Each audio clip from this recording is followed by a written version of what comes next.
Welcome, everyone, to episode 61 of the Gully Blanchard podcast. My name is Ryan, coming to you from the great state of Sacramento, California. They now call us America's Farm to Fort capital, but that's some bullshit. We will always be the city of trees. Also, sort of trying to turn ourselves into Diet Oakland, but that's another conversation for another day. Um, yeah, this was originally a one-man podcast. It didn't go very well, so I decided to bring a couple of my buddies in. But I always like reaching out to good people to talk about some good things. So we'll get to that part momentarily, kind of give you guys some updates. We're back on iTunes. You can check us out at Gully Blanchard. Search the site there. Subscribe, rate, review. Tell us how good we're doing, even if you don't mean it. It's the false praise that counts, really, with those kind of things. You can also check out all 61 episodes of us at gullyblanchard.podbean.com. We try to bring you guys a new episode every week. We took some time off due to all of us being distraught about DeMarcus Cousins being traded out of the Sacramento Kings. But we're back now. So you can also follow me on Twitter at Gully Blanchard, GULLYBLANCHARD. I'm always going to be there spouting off at whatever comes to mind at the time. Could be anything from Eagles, social issues, to wrestling, to reminiscing about 90s television stars that grew up that we all thought were attractive at the time, like I was doing with my man Dan earlier today. On episode, I'm going to talk to one of my good friends, one of the better people that I've met through social media. I know social media gets a lot of rap for a lot of different things, but I like to look at the positives of things. It brings people together from different walks of life. People that have good conversations. You really get to network, get to meet a lot of good people out there. And one of these guys, this guy's been a really good friend of mine for a long time. Always available to chat. One of the guys that first believed in this podcast when I first started it. I remember bouncing a lot of questions off him, trying to kind of find my voice. He definitely helped out with that a lot. So, without further ado, my man Jameson, how's everything going, man? Man, it's going well. It's going well. Thanks for having me as always. And I'm crying at Diet Oakland. That is so Man, funny.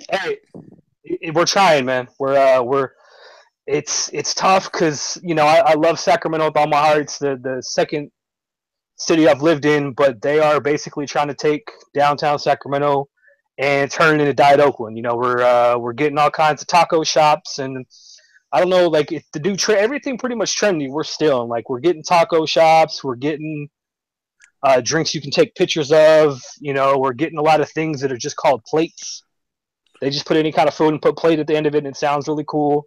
Putting up a lot of pop-up shops, so they're pretty much taking the colonization of Oakland. They're trying to take it to Sacramento, man. Well, here's the thing. Like, people have to understand. It's like anything else. Like, in Southern California, like, you had L.A., and then you have people moving out to the Valley or move out to the IE. That's just kind of how it goes because, like, of course, Oakland and San Francisco are so crowded, so congested. People have to go out. So when that happens, you have more expansion. You have those ideas from those cities, and they venture out, and that's kind of how it goes. But that's fun. I've never heard Diet Oakland before. That's hella funny. So that's good. Us, But I'm kind of curious to see how it goes because I know people who have moved from Oakland, San Francisco, and other cities close there up to Sacramento area because pricing and jobs and whatnot. So it's pretty interesting you mentioned that. Yeah, it's tough because, like, I love this city so much, and I'm conscious enough to understand that, they're not doing this revitalization of downtown Sacramento for me personally. I'm not big on a lot of the trendy pop up stuff, and I'm not going to be the guy that frequents every overpriced taco shop in Sacramento. So, but I get what it's there for. They're really pinning everything on the Golden One Center, whereas I like to call affectionately the house the Boogie built. So they're pinning everything on that, which makes it makes a ton of sense because it's going to be what drives people into Sacramento.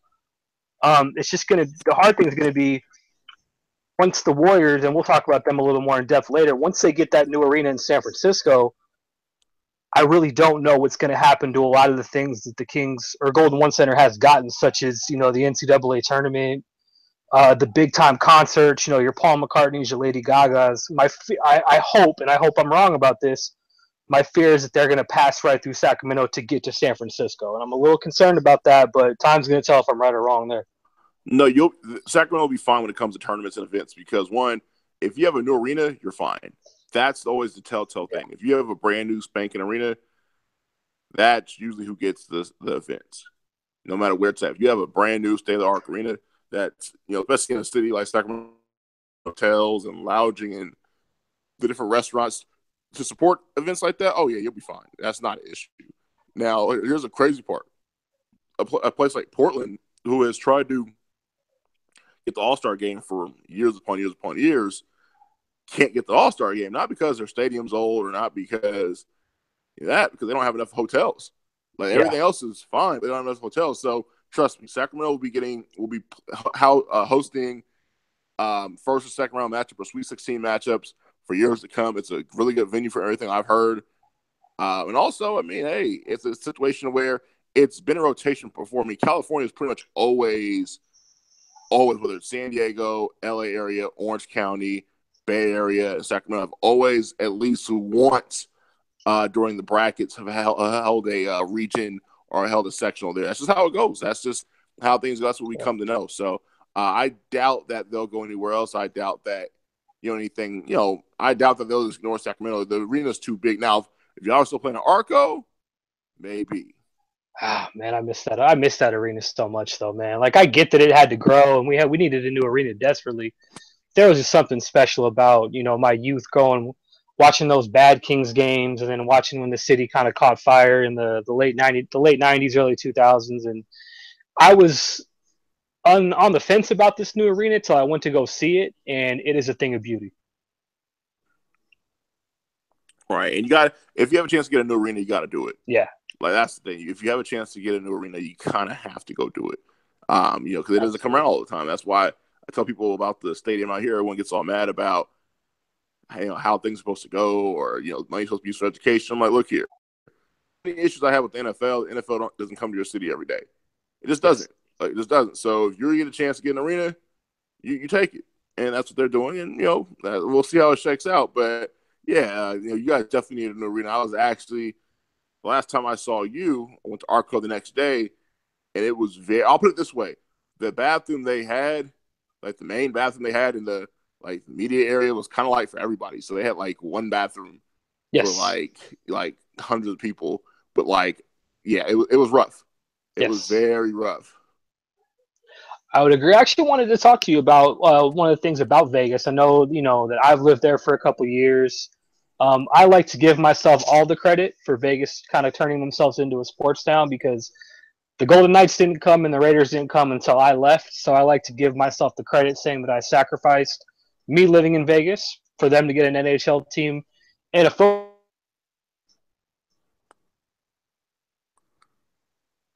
Well, hello? The sense that it was a town that could really support two pro teams just because of how transient that city was. Like, what sort of changed to get them the Golden Knights and now coming soon the Raiders? Well, here's the thing. I don't know if they can support two teams. The Golden Knights are fun. It's something new, but when it's not new anymore, and if they're not a winning team, those weekday games are going to be half empty. And that's just how it goes. Not trying to be funny, not trying to be that guy that's trying to be a joke killer or anything like that. But if during the middle of the week, if a team isn't winning, this is a winner's town. If you're winning, it's all love. Everybody loves you. All good. People ain't checking for you. Now, football is a bit different because it's once a week, but hockey can be 3 times, 4 times a week. And if you're not winning or you're not competitive or you don't have anything going, man, look here. It's not the sport to have a bad team in, because people just won't go after the initial buzz goes off. And I think the hockey team has 3 years, maybe even 4. But after that, they better have a winner or at least a competitive team, because Vegas, it has 3 million people here, so it technically can support a sports team, but it just doesn't work that way. You have a lot of people who work different shifts.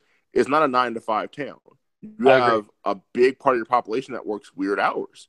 You have people who work swing shift, what's it called, graveyard shift. You have people who work different shifts. So even though the game comes on at 7, a lot of people are at work at that time here. So it was very interesting to see. I think the weekend games will be dope. I think the early Saturday afternoon games, or early Sunday afternoon games, or even the Saturday night games are going to be really good. But other than that, I don't know. I'm waiting to see what takes place. Yeah, and that was something like when people were talking about Vegas getting a hockey team. My initial comparison was, the Phoenix Coyotes out in Arizona, because both those cities strike me as Vegas and Phoenix strike me as cities where people go to retire. You have a lot of snowbirds that come from back east, so that was something I thought that could initially support that. Like, for example, like a lot of Philly fans, a lot of Philadelphia people come, or people from back east, really anywhere, and they might want to go support, the Flyers or the Islanders or the Sabres. But I kind of had that same fear to where, that's not necessarily a city like,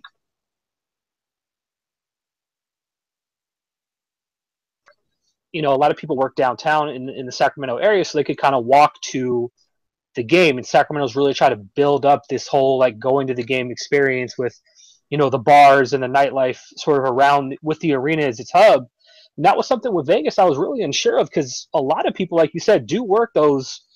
A lot of people are going to be working when that team is playing, and I'm curious to see like how it goes when they play, a team, and it's that initial buzz. And you're a lot more optimistic than the time frame with me. I thought, after a year or two, that buzz would kind of go away. But I'm just interested to see how hockey does in a city that doesn't. And there's not a lot of roots to me with Vegas hockey, because it's not like other cities to where you kind of grow up playing the sport, so you have that natural tie-in to the pro level. It doesn't strike me as a hockey friendly city, other than the transient people that live there.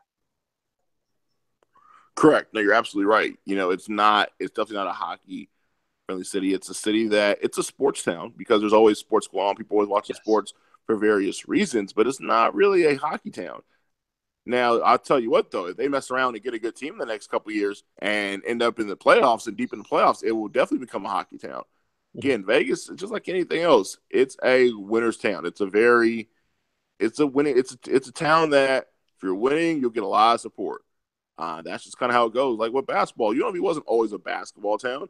Back in the 60s and early 70s, UNLV wasn't really a basketball town. It was really a nothing town. Like, there really wasn't any sports really going on until Jerry Tarkanian came and made basketball really popping here.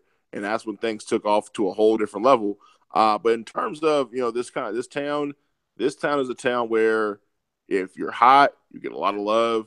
People rock with you. People will, they'll give you the ratings. They'll check it out. But if you're not hot, man, it's going to be some real, real rough numbers with attendance. So I just kind of want to see how it shakes out.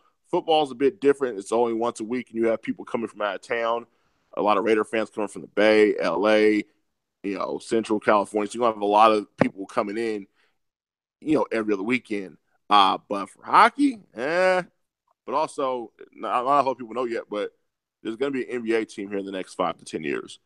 Don't know where they're going to play at. I've heard different things, but there's going to be an NBA team within the next 10 years here. Now, are hockey and the NFL kind of the tester to see how the city would support an NBA team then? Because that's the first I've heard of that. I've always expected them to go back to Seattle, but I mean, if Vegas does well, are they kind of waiting to see how Vegas responds to hockey and the Raiders to kind of determine if they're going to put the team there, or multiple teams, okay, multiple expansion teams, or multiple situations in terms of moving? Seattle's getting a team first. That's first and foremost. Now, there's a second city. With everything going on, Vegas has a lot of energy and buzz right now because of, not a whole lot of cities can have an NFL city. Not a whole lot of cities can bring an NFL team and get a stadium like that. Also, T-Mobile's MGM Stadium, that's their arena. Mm-hmm. Caesars has a nice open lot right across from Bally's, right behind the old Imperial Palace, which is now the Link. I remember that.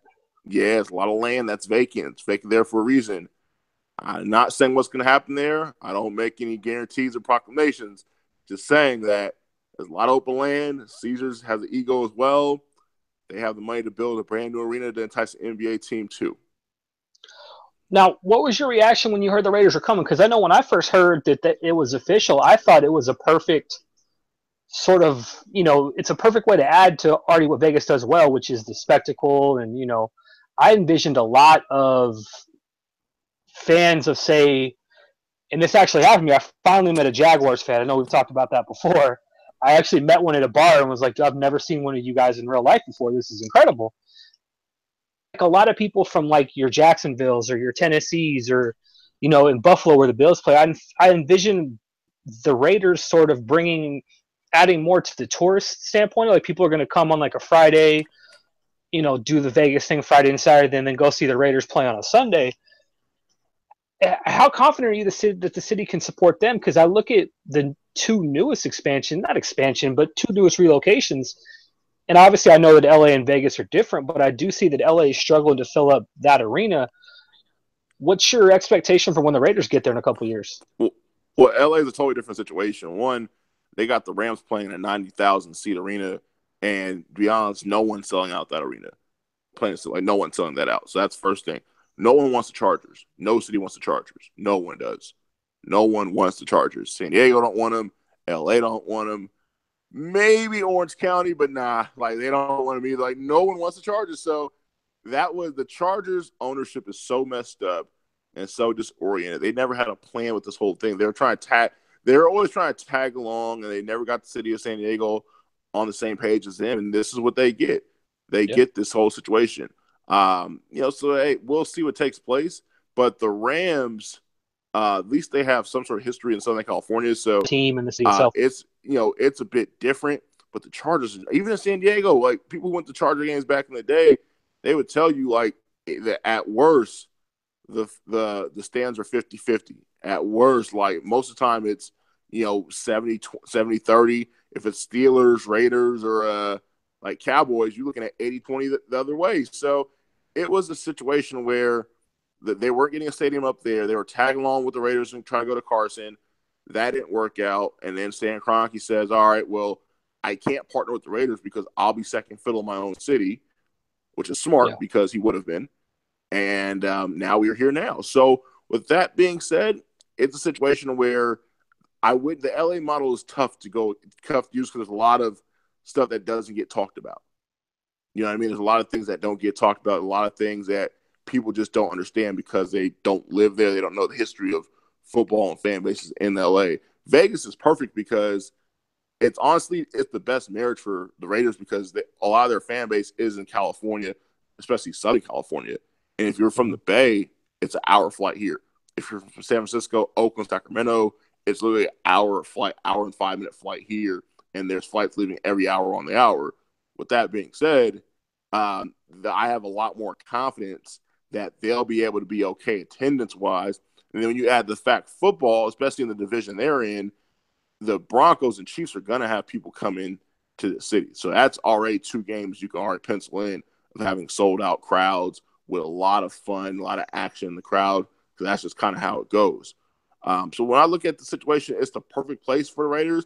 And a good friend, Brian Mejia, who told me this way back before anyone else really knew, when it first started rumbling, he was the one who told me it's the best opportunity. He was like, Carson ain't going to work. Sharing it with Stan ain't going to work because Stan doesn't want to be overshadowed, which makes perfect sense. If you're going to pay your own money for a stay at Arc Arena, you don't want to be the second fiddle team in that. So it made perfect sense. But he's the one who told me before anyone else really knew about it. And with that being said, I thought it was a great idea from the jump.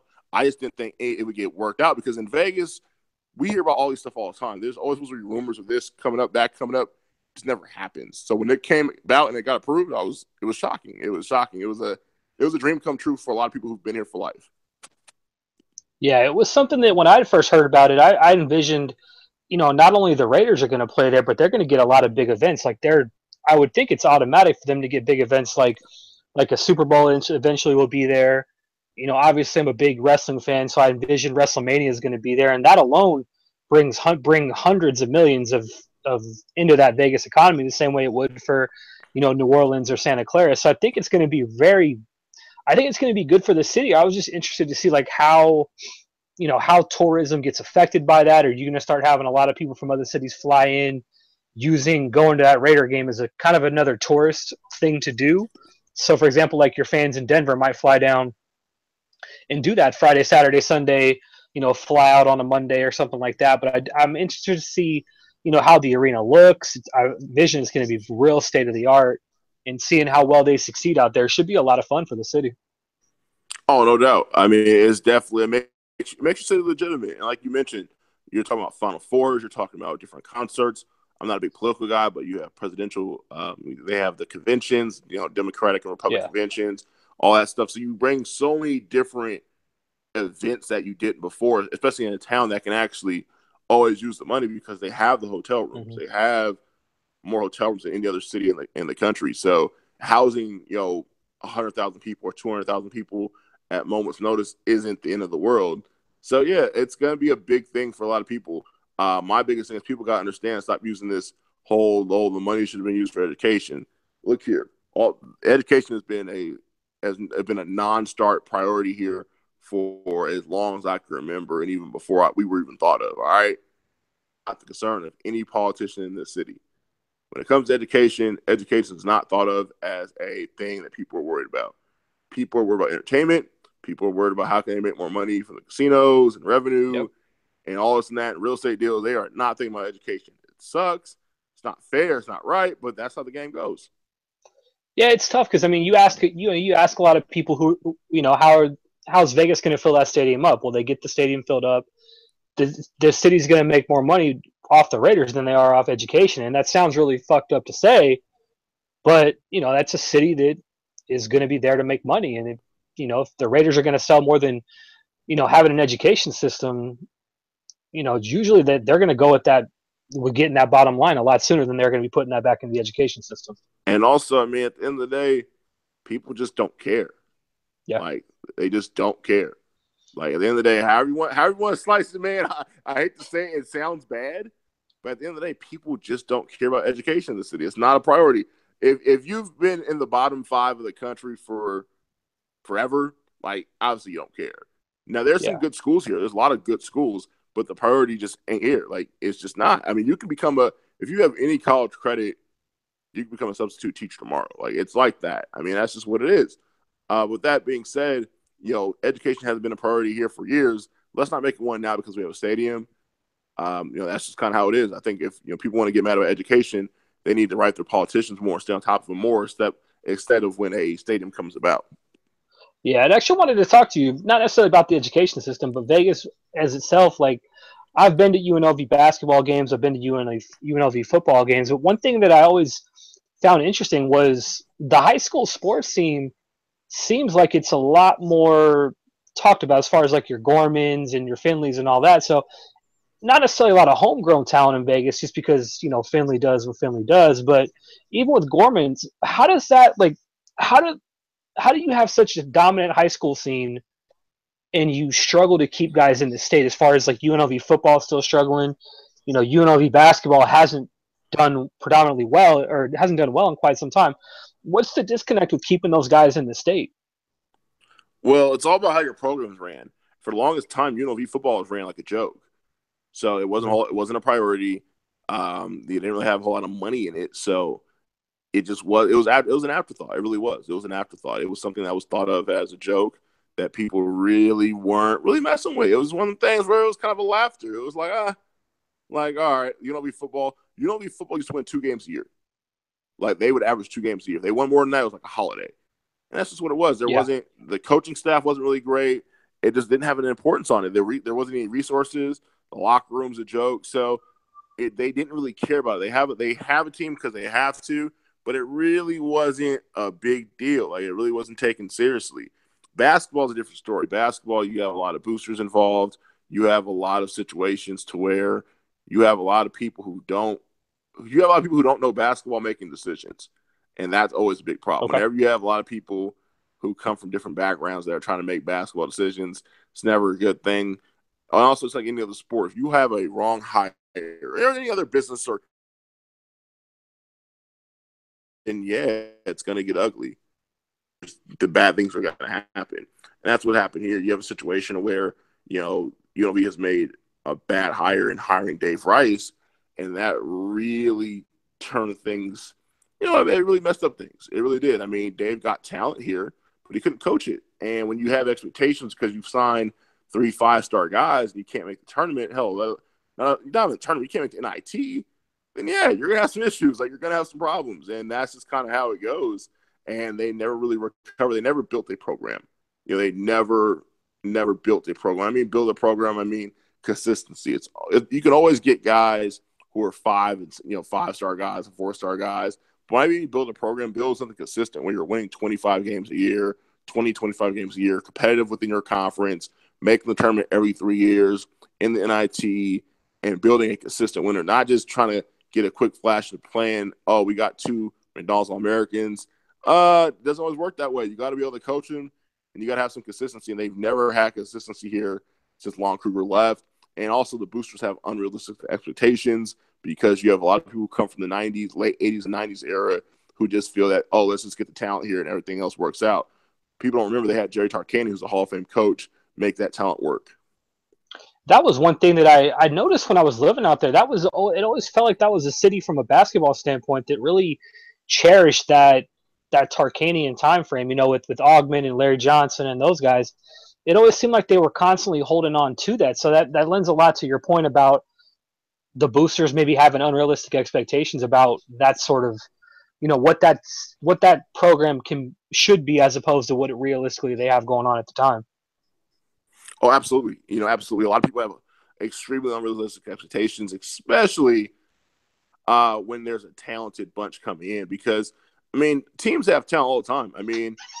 In all sports. In basketball, there's teams that have talent, but talent doesn't really mean anything. It just really means that, you got some guys that got potential, but potential only goes so far. And if you can't coach it right, if they don't gel right, then you're going to have some bad situations. And that's kind of where they are now. I don't know when it's going to get turned around or if it's ever going to get turned around. But from my point of view, I'm looking at the situation. If things don't get turned around quick, if Marvin Menzies doesn't get things on track, then there might be some issues because you don't want to go too many years without making the tournament. You don't want to be. It's been 2013 since they've made the tournament. You don't want to be that team that just gets decent talent but doesn't do anything with it. So we'll see what takes place. We'll see what happens. With that being said, though, UNLV they still get guys to come here. That, guys still want to play here. That's never going to be an issue. Basketball is still basketball. Vegas is still Vegas. And they wear cool colors and sponsored by Nike. So that won't change. But in terms of building a winner, they're going to need a special recruit to kind of turn things around because right now it's not looking good. So as far as building a winner goes, obviously, I'm a fan of the Sacramento Kings. It's the team of my youth. Other than De'Aaron Fox, I'm going to ask you this as nicely as I can. Please give me something to believe in. Justin Jackson's going to be a decent player. Okay, all right. He's going to be decent. He's going to be a role player, good role player for you, 3-and-D guy. Played pretty good defense for 6'8", long guy, could play a little bit. I saw, actually, it's crazy you mentioned him. I saw your guys last night. I saw them out here in Vegas. They played the Lakers in the annual preseason game out here. Yeah. Yeah, they looked rough. The young guys didn't play. They played a lot of the veteran guys, like the Garrett Temples. They played Vince a little bit. They played Zebo. They were running plays for Zebo a lot of pick and pops and stuff, a lot of post ups. So it kind of, you kind of get to see what kind of team they have. It'll be interesting to see him. It's going to be a rough and long year. Like, let's not get it twisted. Yes. It's going to be a year where it's going to be, it's going to be a long year. Like let's not fool ourselves here. Like, let's not say, oh yeah, it's going to be a under 30 win team. That's just how you want to slice it. However, I think going for the future, you got something. I'm not big on Harry Giles like that. However, I understand the pick because if it pans out, you have a monster of a player. And when you're a small market team that doesn't get free agents, you have to take a swing like that. I know people will say, oh, they could have drafted Kuzma, could have drafted Jordan Bell. I understand that. But when you're in the front office and you're trying to do something out the box, I get what they're doing. I may not have done it, but I understand the way of thinking.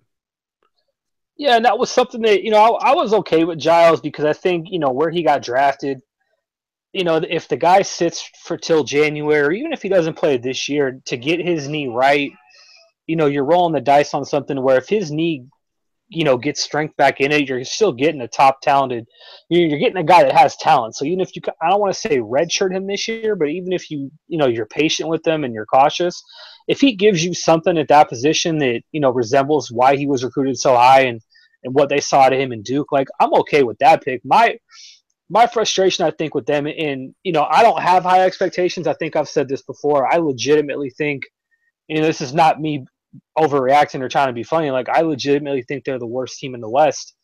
And that's fine because they're actually starting to build something. with De'Aaron Fox and with Willie. And I was telling a friend of mine the other night, like, they have about 7.5 young guys. Papa Giannis, he's going to be the half. I've got my opinions about that.